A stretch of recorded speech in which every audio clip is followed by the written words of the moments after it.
Bagong chef namin, bata pa. Kasi itong isa, naghanda ng marami. O, ayan. Tapos, yung tagaluto, bata pa, ang galing, marunong. Ayusin mo dong, ha? Bisaya. Bisaya ka ba? Oo, pero Pero Tagalog na. Hindi naman. Bisaya ako, pero... Pero saan kayo sa, ano, sa Manila? Hindi kami sa Manila. Ano kami? Saan? Bisaya kami. Cebu? Hindi. Butuan. Ah, Butuan. Ah. Sa kabila pala kami sa Pikas. Kabila Pikas, sa Bisaya, Tagalog. Ayan, galing Sa naman. taga saan ba kayo, te? Ah, sa Negros.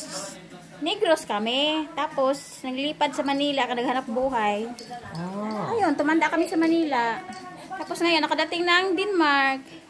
Ayan, ganda naman. Ano, dating lang ako Denmark kasi nag-asawa Dito na kami, nag-asawa kami para makaano. Iyon lang ang paraan.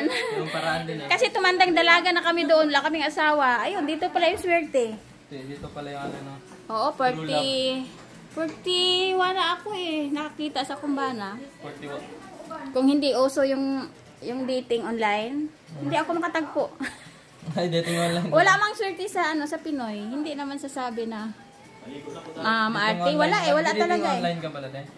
Oo, kasi matandang dalaga na ba? O hindi na tayo ba kaya kailangan maghanap ng partner? Eh wala namang, walang anak, walang hindi na mga asawa. Pinoy. Eh walang swerte sa Pinoy eh. Ay nakapito akong boyfriend sa Pinoy ba? Nawala lahat. Ay ang ganda. Ayan Nawala lahat. Nawala lahat. Ang ganda. Oh.